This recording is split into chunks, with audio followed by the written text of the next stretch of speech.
Koy, pagkatapos natin mag-angkurahe dito sa Manila, waiting na lang tayo sa advice kung kailan tayo papasukin doon sa dry dock. Meron pala tayong instruction galing sa office na mag-ship side tayo sa naka-angkurahe na barko na si Morita Cargo to. Nakapaalam na pala tayo sa BTMS Manila at meron na din tayong permit galing sa Manila North Harbor Master. Buti na lang sa awa ng Panginoon maganda yung panahon kung paano ka mag-atraka sa pantalan at ganon din sa pag-ship side ng kabilang barko. Ang importante, dahan-dahan ka lang at huwag kang magmabadali. Kapag mga 4 or 3 cables ka lang yung distansya mo sa kabilang barko, stop engine na yung barko, at least below 3 knots ka na lang. Tapos approach ka naman ang 45 degrees. Kapag mga 20 meters ka na lang, hard port ka na, kick ahead para maparalel yung barko. Dapat yung mata mo naka 180 degrees, nakafocus sa pupa at saka proa. At kapag malapit na, itapon mo na yung heaving line, yung first line, spring line, headline, and stern line. At kailangan yung mata mo nakafocus mo sa marking sa bridge. At nakafocus yung mata mo 90 degrees abeam from bridge. Kailangan din nakaready na yung running fender o kaya yung depensa. Easy lang yung pagbira ng headline tapos yung stern line. At para dandahan lang din yung pagdikit ng kabilang barko. At palaging importante, naka-advance palagi yung isipan mo. At huwag kang magdalawang isip gumamit ng makina para hindi ka mapadpad ng hangin kasi nakaangkurahe ang barko na didikitan mo. Manalangin ka lang palagi araw-araw para safe palagi pag magnyubrada ka. At kapag nakadikit na yung barko, huwag mo lang masyadong tisaran yung lubid para may laro yung barko. At kapag nakasecure na lahat, pwede ka na mag-finish engine at mag-report ka naman ulit sa BTMS Manila sa oras ng pagdikit ng barko. Mabilis lang pala kami dito mag-shipside ni Cargo to. Yung pagdikit namin, binuksad agad namin bandang purua na hatch cover. Dahil maliit lang kami at cute lang kami, puryabuyag at wala po kaming ship screen. Kaya dumikit kami sa kasamahan naming barko para magamit yung ship screen nila. Yung crane 1 pala yung ginagamit para mabuhat lang yung mga container van. Hindi pala malagay yung isang DGs na container banda sa purua, kaya kailangan pa kaming umatras bago kami malagay ulit. Yung sa posisyon niya, yung si pinakadulo sa purua. Yung pagdikit namin, medyo maganda pa yung panahon at maya-maya bigla na lang lumakas yung hangin at saka yung alon. Dahil mahirap kasi magmaneuvering kapag malakas yung hangin saka at yung alon. Dandahan lang yung pagbuhat ng container van sa crane. Dahil magalaw kasi yung barko, nagtulungan lang yung mga tao. Ikarga po namin lahat ng mga container van na dadalhin po namin sa dry dock. Sa kabilang barko na si Cargo to, sila yung taga-hook ng container. Sa aming side naman, kami yung tagalagay kung saan i-position yung container van. At meron tao naman na assign na mag-coordinate sa crane operator na magsisinyas kung saan ilagay yung mga container. Bago pala kami nag-umpisa, meron kaming mga toolbox meeting para ma-highlights namin yung full safety para maiwasan lang natin yung mga aksidente. Every time magtrabaho, isipin palagi yung own safety mo. Kaya masanay na mismo yung sarili mo sa pagsuot ng PPE or personal protective equipment dahil mahirap maghanap ng parts ng katawan sa tao sa merkado kung ito ay nawala. Kaya safety first muna. Koy, may buntag koy,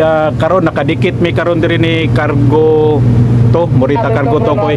Abli ning bodega, nakarga na namo ang mga gamit diri sa mga Peter Welder, mga materyales, baka ipaingon naman may dry dock.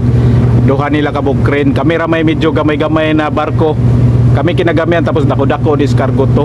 Mani mo puli na mo sa mo ang biyahe nga Rojas Kulasi. Didikit mi ganiha sila mga buntag na to. Karon mo larga na pod mi kay man naman mig pangarga na open sirado bodega, larga na pod mi. Secure ra usar ka crane nilang gigamit kaning crane to naka-secure mi. Ang ni-assist na mo kaning usar ka buok kaning si MC provider ang ni-assist na mo sa amo ang pagdikit kay MC to. Paabot na pod mi kuan instruction kay pabalik ko mig kuan ang kurahe. Hinabi kayong signal. Shout out pala sa mga kasamahan natin dito sa barko. Okay, from Cargo to. Shout out, sino pangalan natin? Shout out sa taga Bicol daw. Taga Manila, shout out. Taga Rojas, shout out. Kapis, okay, salamat. Salamat sa support. Ingat, ingat.